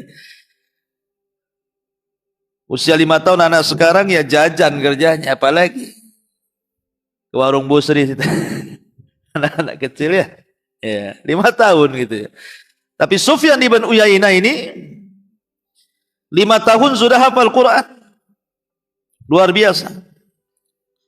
Sampai suatu ketika masyarul muslimin yang dimuliakan Allah Azza wa Jalla, Sufyan ibn Uyainah ini kemudian ketika masih kecil, ketika usianya sekitar 7-10 tahun gitu ya, berjumpa pula dia dengan seorang ulama yang bernama Amr ibn Dinar. Amr ibn Dinar itu salah satu muridnya Imam Zuhri. Lah Amr ibn Dinar ini ulama besar Mekah kala itu. Sufyan masih kecil, masih 10 tahunan gitu kan. Tetapi sudah hadir di majelisnya siapa? Amr ibn Dinar. Jadi suatu ketika perdana dia menghadiri majelisnya Amr ibn Dinar. Amr ibn Dinar ini membacakan 17 hadis. Kalau disebut hadis bukan matannya saja, tapi dengan sanadnya sampai kepada Nabi SAW. Lah kemudian Sufyan kecil ini usia 10 tahun ini ingin mendekat kepada Amr ibn Dinar, dan Amr ibn Dinar itu adalah ulama dunia, kabirul hufad. Jadi dia perhatikan dari pintu mana dari Masjidil Haram kalau dia masuk itu. Akhirnya setelah majelis ilmu kemudian diikuti. Oh, dia kalau datang lewat sini, kalau pulang lewat sini. Karena Masjidil Haram itu kan banyak pintunya tuh. Kalau pertama ke sana bisa nyasar itu, pintunya sama semua. Ya kan? Lah, akhirnya kemudian pada hari berikutnya Amr ibn Dinar kan datang pakai keledai. Pakai keledai. Keledai itu sekelas Corolla. Corolla ke Corona. Ya. Kalau yang sekelas Avanza itu unta. Ya. Unta lah sekelas Avanza. Kalau unta merah sekelas Fortuner gitu ya. Kalau keledai ya Corolla lah, Corolla tahun 77. Ya namanya ulama kan, nggak mungkin lah yang bagus-bagus, sederhana ulama ya. Amr bin Dinar naik keledai. Jadi ketika sampai saja kemudian di pintu Masjidil Haram, langsung nih Sufyan ibn Uyainah ini mengambil tali kekangnya. Kemudian dia menawarkan tangannya seperti ini agar kakinya dia itu turun lewat tangannya. Nah, kesinilah gitu maksudnya. Kakinya ke sini gitu. Biar turun lewat tangannya. Itu usia 10 tahun tuh. Ingin menghormati ulama. Lah disitulah takjub Amr ibn Dinar. Kemudian mengatakan jangan. Kemudian diusap kepalanya. Lah ketika itu mengatakan, Ista'zin li ya Syekh. Izinkan anakku ya Syekh. Saya ingin membacakan hadis yang kuajarkan kemarin. Dari hafalanku. Jadi sambil berjalan dari Himar menuju Masjidil Haram dibacakan tuh. Subhanallah, tidak ada yang salah satupun, tidak ada lahan sedikit pun. Disitulah takjub Amr ibn Dinar di usia yang belum balik, tetapi anak ini sudah punya kecerdasan. Makanya Amr Dinar kemudian mengatakan, engkau harus jadi murid khususku. Ya, jadi dihormati betul tuh. Umur 10 tahun, maka Amr ibn Dinar mengumumkan kepada murid yang sudah tua-tua itu, ini murid khusus saya. Jadi kalau seandainya dia datang dari rumah itu sudah gagah umur 10 tahun ya, sudah gagah, bawa, kalau anak sekarang bawa tas Batman gitu ya, bawa pena, bawa apa gitu ya. Anak sekarang kalau mau sekolah lah gitu kan. Nanti masuk Masjidil Haram, apa kata orang-orang? Ibsahu faqad ja'akum syaikhun saghir katanya. Awas kasih jalan, telah datang saya kecil gitu. Akhirnya sampai depan, duduk di depan. Makanya kalau ada hadis yang dicantumkan baik dalam kitab Sahih Bukhari, Muslim, kemudian Sunan Abi Dawud, Tirmidzi dan yang lainnya, sanadnya dari Sufyan an Amr. Sufyan an Amr maksudnya siapa? Sufyan ibn Uyainah dari Amr ibn Dinar.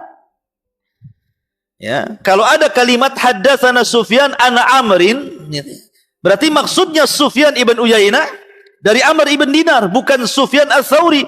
Walaupun Sufyan Ats-Tsauri mengambil hadis dari Amr ibn Dinar tapi sedikit. Begitu juga Zuhri.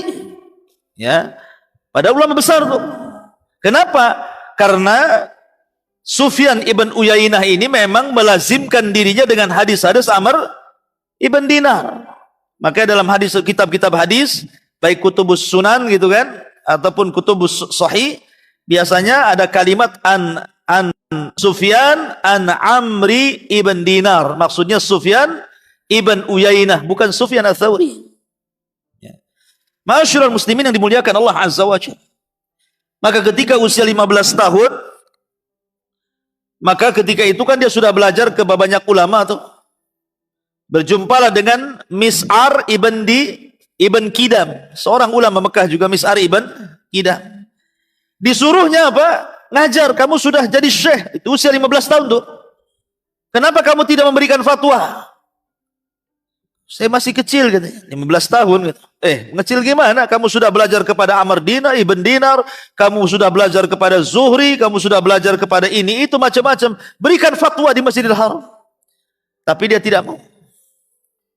Dia tidak mau, dia ingin terus belajar dan dia menghindari memberikan fatwa. Bahkan ketika di musim haji, dan itu usianya sudah 20 tahun lebih ketika itu. Jadi ulama-ulama dari daerah-daerah itu datang, seperti dari Syam, dari Mesir, dari Yaman itu datang ke Mekah. Jadi ketika musim haji itu berjumpa dengan Sufyan Ats-Tsauri. Sufyan Ats-Tsauri ini dua Sufyan ini. Satu Sufyan ibn Uyainah, satu Sufyan Ats-Tsauri. Dua Sufyan namanya. Dan dua-duanya ulama dunia. Sama dengan Hamadan. Hammad ibn Zaid dan Hammad ibn Salamah. Itu dua ulama besar di zaman ulama dunia itu. Ketika itu ada 4 ulama dunia. Sufyan ibn Uyainah, Sufyan Ats-Tsauri, Hammad ibn Zaid, Hammad ibn Salamah. Kata Abdullah bin Mubarak rahimahullahu ta'ala, wallahi mattajartu illa li arbah. Demi Allah, aku tidak jadi peniaga, jadi pedagang. Tidaklah aku jadi pedagang kecuali karena 4 ulama ini. Kata Abdullah bin Mubarak kan orang kaya kan. Orang kaya Irak tuh ya. Bahkan kalau seandainya dibagi-bagikan kekayaannya cukup untuk sepertiga penduduk Irak itu. Saking kayanya Abdullah ibn Mubarak itu. Padahal dia ulama besar tuh ya. Kata Abdullah ibn Mubarak, demi Allah aku tidaklah aku berdagang menjadi kaya raya seperti ini kecuali karena 4 ulama. Satu Sufyan ibn Uyainah, satu Sufyan al-Thawri, satu Hamad ibn Zaid, dan ibn Salamah. Karena yang menggaji mereka itu adalah Abdullah ibn Mubarak. Abdullah ibn Mubarak itu menggaji 4 ulama ini.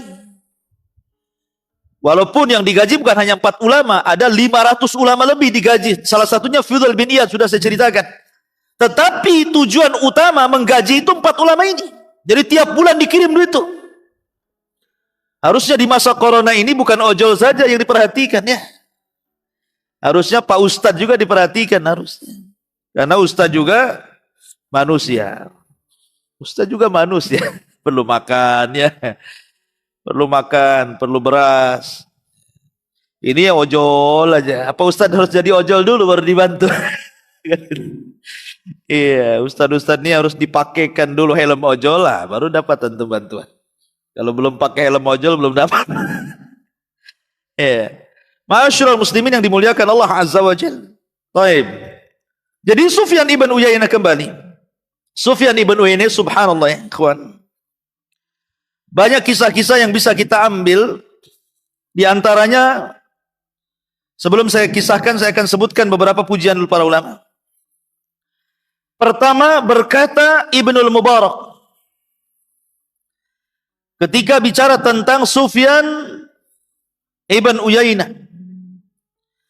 Qala Ibnul Mubarak su'ila Sufyan al-Thawri an Sufyan ibn Uyainah faqala dzaka ahadul ahadin wa ma aghrabu. Katanya Ibnul Mubarak, aku bertanya kepada Sufyan al-Thawri, bagaimana menurutmu tentang Sufyan ibn Uyainah? Katanya Sufyan al-Thawri itu satu-satunya orang yang paling aneh. Ya. Kenapa? Dia alim, hafid, faqih, semua ada. Cerita fikih dia gudangnya, cerita hadis dia gudangnya, cerita tafsir dia gudangnya. Pokoknya dia ulama dunia. Makanya Abu Hatim Ar-Razi yang sudah saya ceritakan kisahnya, Sufyan ibn Uyainah imamun thiqatun kana a'lamu bi hadisi Amr ibn Dinar min Syu'bah. Sufyan ibn Uyainah adalah imam yang thiqah. Dan dia orang yang paling paham dengan hadis Amr ibn Dinar dari Syu'bah sendiri. Padahal Syu'bah itu banyak mengambil hadis dari Amr ibn Dinar. Tetapi riwayat Ibn Uyainah lebih alim dibandingkan Syu'bah periwayatan dari Amr ibn Dinar. Kata Abu Hatim Ar-Razi. Kemudian Yahya bin Ma'in huwa asbatun nas. Dia manusia yang paling mantap, paling kokoh, paling kuat fi Amr ibn Dinar dalam hadis-hadis Amr ibn Dinar. Bahkan dikatakan oleh para ulama juga, diantaranya perkataan Bishr ibn Mufaddil, ma baqiya ala wajhil ardi ahadun yushbihu Sufyan ibn Uyainah. Tidak ada di permukaan bumi ini yang bisa persis. Nah, artinya tidak ada tandingan. Ma'asyiral muslimin yang dimuliakan Allah Azza wa Jalla. Keluasan ilmunya diakui Imam Syafi'i. Jadi keluasan ilmunya Sufyan ibn Uyainah sampai diakui oleh Al-Imam Asy-Syafi'i rahimahullahu taala. Bahkan Imam Syafi'i mengatakan wajadtu ahaditsal ahkami kulliha inda Ibni Uyainah siwa sittata ahadits. Wa wajadtuha kullaha inda Malik siwa 30 haditsan. Katanya Imam Syafi'i, aku dapati seluruh hadis-hadis yang bicara tentang hukum-hukum, ya hukum ibadah, hukum muamalah, itu aku baca dari hadis-hadisnya Ibn Uyainah kecuali 6 hadis.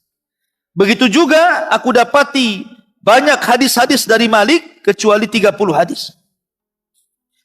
Kemudian Abdurrahman ibn Mahdi mengatakan kana Ibn Uyainah min a'lamin nasi bi hadisil Hijaz. Imam Ibn Uyainah adalah orang yang paling alim dengan hadisnya Hijaz. Kemudian di antara syuyukhnya, siapa guru-gurunya dan siapa murid-muridnya. Di antara guru-gurunya, tadi sebutkan yang pertama Amr ibn Dinar, kemudian Abdul Malik ibn Umair, kemudian Abu Ishaq As-Sabi'i, nanti saya kisahkan kisahnya menarik, Abu Ishaq As-Sabi'i. Kemudian Al-Aswad ibn Qais, kemudian Ibrahim ibn Musa, Ishaq ibn Abdullah ibn Abi Talha, Israel ibn Musa, kemudian juga Humaid ibn Qais Al-A'raj, Ja'far As-Sadiq, dan lain sebagainya. Ini murid-muridnya banyak sekali. Ya. Adapun murid-muridnya Imam A'mash. Imam A'mash menarik lagi kalau kita ceritakan, karena A'mash ini orang yang buta, tapi jadi ulama besar. Ya. Imam A'mash, kemudian Syu'bah juga muridnya. Syu'bah sudah saya ceritakan, Syu'bah. Abu Bistam. Kemudian Sufyan Ats-Tsauri juga mengambil hadis dari Sufyan ibn Uyainah, termasuk gurunya juga. Kemudian Abu Ishaq Al-Fazari, Hamad ibn Zaid, Hasan ibn Hayy, kemudian Ibnul Mubarak, Qais ibn Rabi, dan banyak lagi para ulama yang menjadi murid-murid beliau.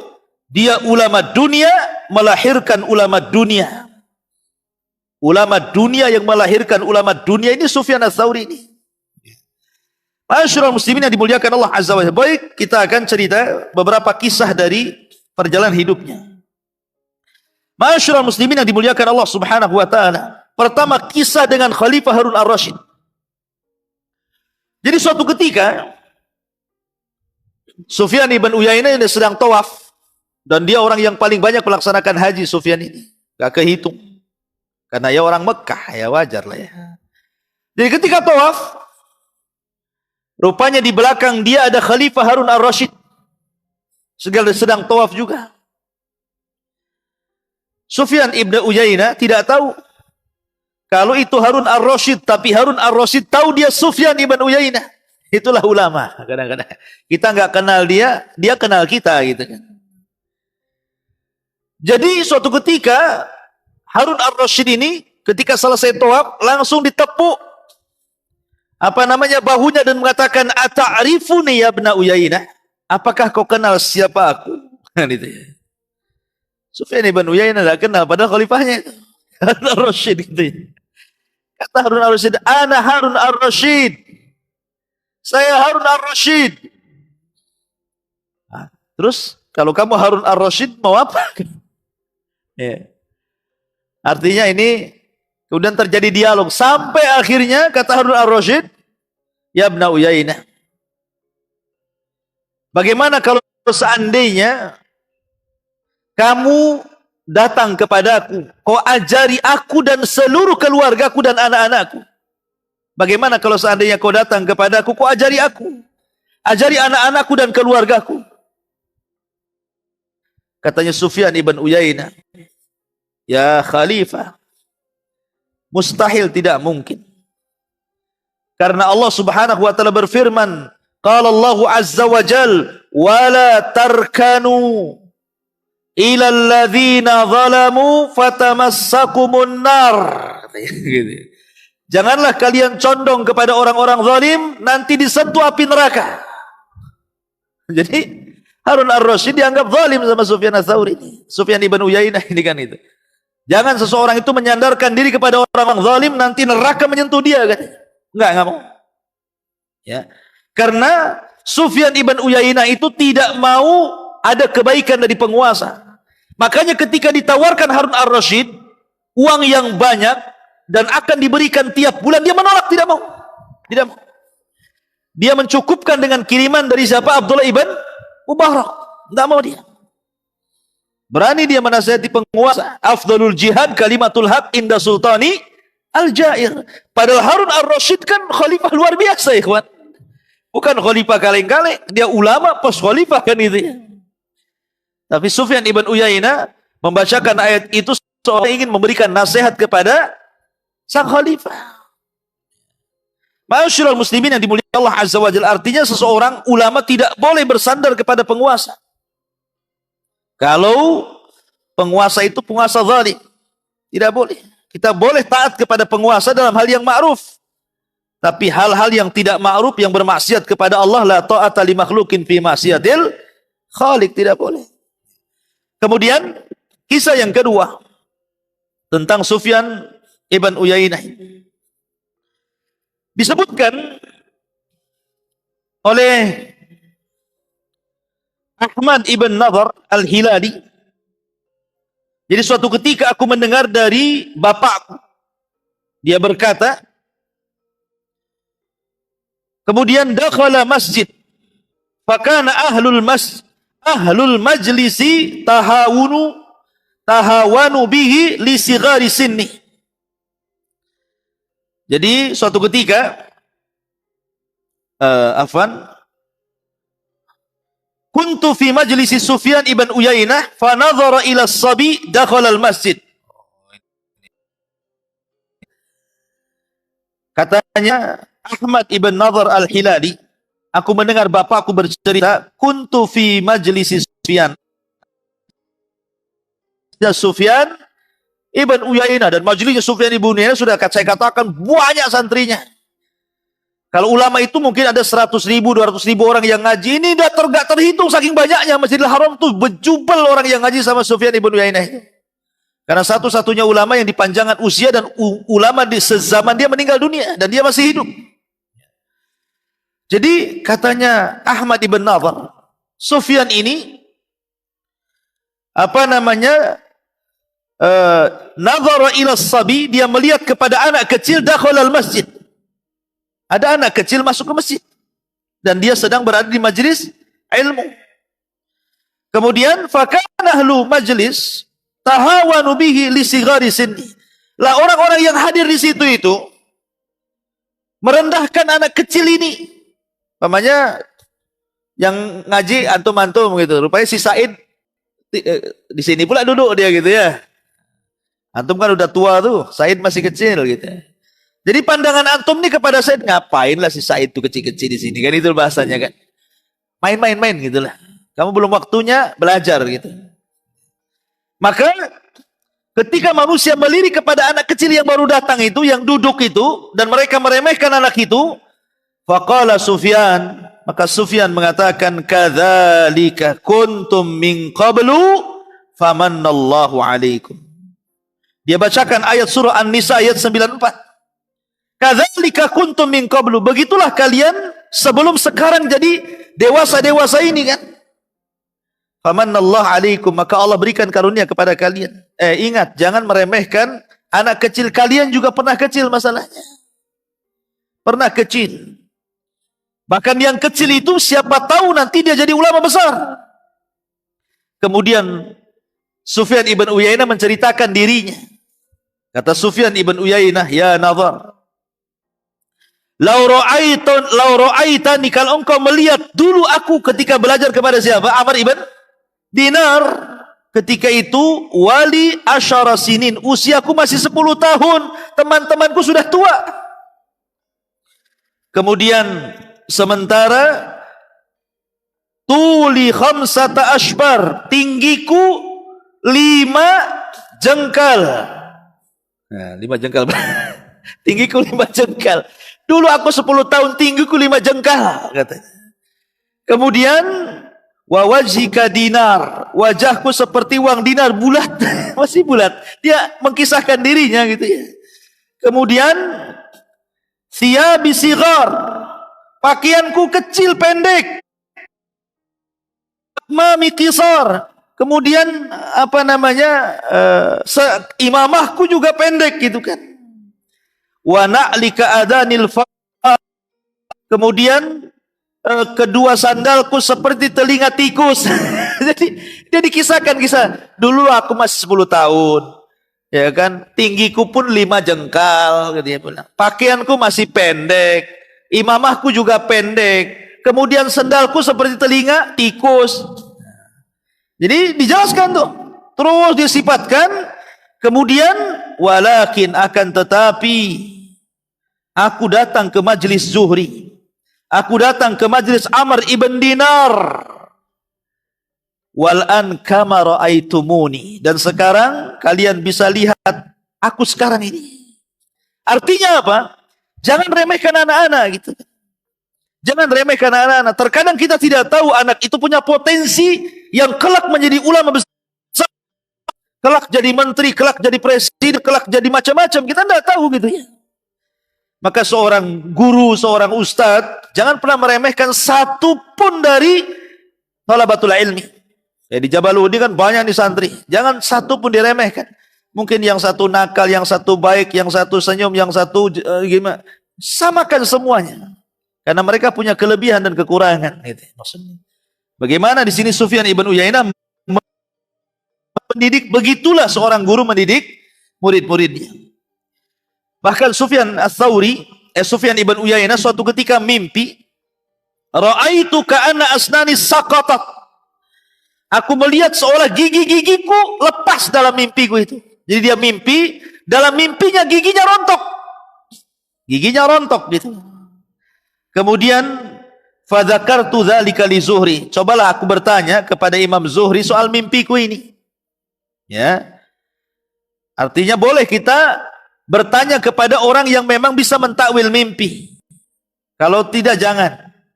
Kalau mimpi yang baik, terserahlah ceritakan kepada siapapun. Kalau mimpi baik, gak apa-apa ya gitu ya.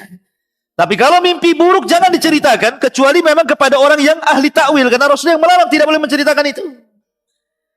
Ini rontok gigi, mimpi baik atau mimpi buruk tuh? Mimpi buruk lah rontok gigi. Masa mimpi baik ya. Nah, boleh bertanya kepada orang yang memang pakarnya. Supaya tidak mentakwilkan yang enggak-enggak gitu ya. Ya. Seperti ada orang yang bermimpi dikejar-kejar ular, dibelit ular, nggak usah diceritakan. Ustaz, saya semalam mimpi, kenapa? Dikejar-kejar ular. Dia kata, udah suaminya mau nikah lagi nih, dikejar-kejar orang katanya. Kan jadi takwilnya nyesel pula jadinya. Jadi nggak usah diceritakan. Ya. Lah, kecuali memang orang yang dijadikan ini memang orang yang ahli takwil seperti Imam Zuhri. Diceritakan Imam Zuhri, semalam aku tidur mimpi, tiba-tiba gigiku rontok semua, gitu ya. Maka apa katanya Imam Zuhri? Tamutu asnanuka wa tabqa anta. Ya Sufyan, itu pertanda bahwa kawan-kawanmu akan mati dan engkau satu-satunya orang yang hidup.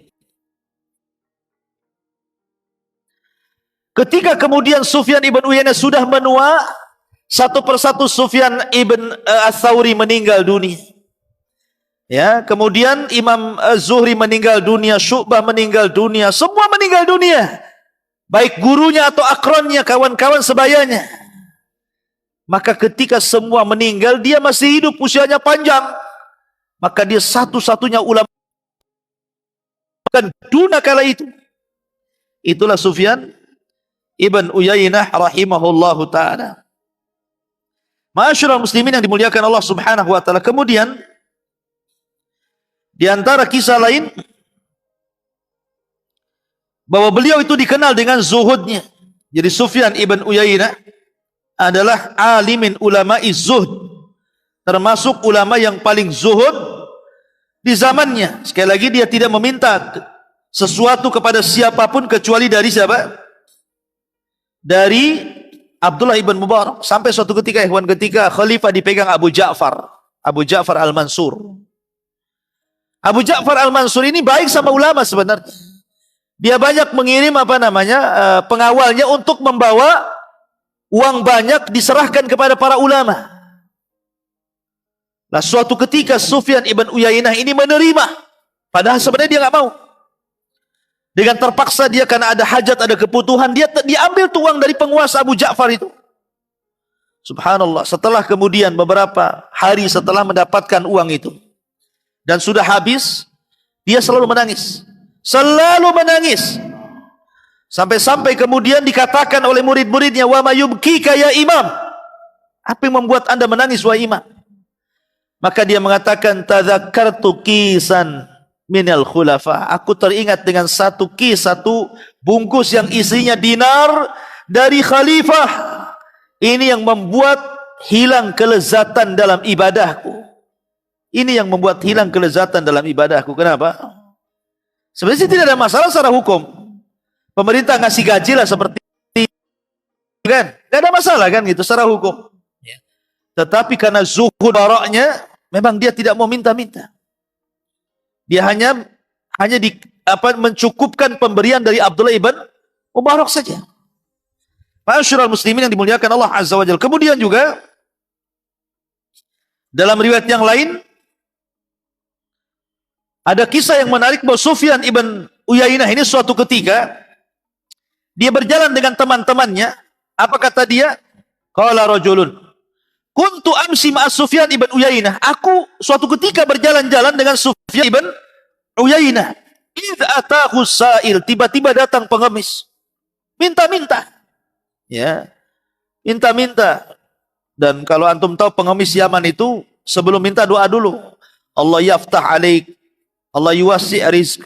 Hayyakallah. Nah, gitu mereka ya. Allah yahfad gitu ya. Pengemis sana gitu, sebelum minta itu doain kita dulu.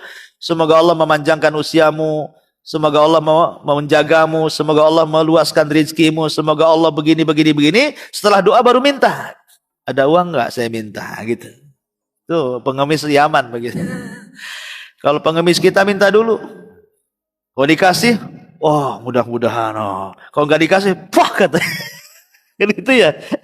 Kacau ya gitu ya. Kalau nggak pengemis punya akhlak gitu ya. Apa kadang dimaki kadang ya. Bakhil katanya. Bahlul lah. Nah, apalagi. Jadi orang sana itu doanya baik dulu. Kalau nggak dikasih ambillah, enggak ya sudah. Gitu. Masyaallah muslimin yang dimuliakan. Jadi suatu ketika ada pengemis minta sama Sufyan ibn Uyainah. Dia nggak ada duit. Nggak ada barang mau dikasih gitu kan. Fabaka Sufyan. Tiba-tiba menangis Sufyan ini. Fakultu, maka aku katakan, kata kawannya, wa ma yubkika ya Aba Muhammad, kunyah daripada Sufyan ibn Uyainah. Qala ayyu musibatin a'zam min an yu'ammal fika rajulun khairan fala yusibah. Dia menangis. Kemudian dia mengatakan, di musibah ini, kenapa aku tidak punya uang untuk diberikan, itu maksudnya.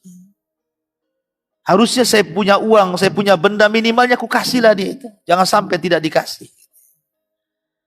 Maka ini di zaman corona harusnya lebih banyak lagi orang-orang seperti Sufyan ibn Uyainah ini. Jangan nunggu orang minta karena penyakit corona. Bagi anda yang dilebihkan hartanya, tabungannya punya lebih sedikit, maka bantulah saudara-saudara kita yang memang kesulitan.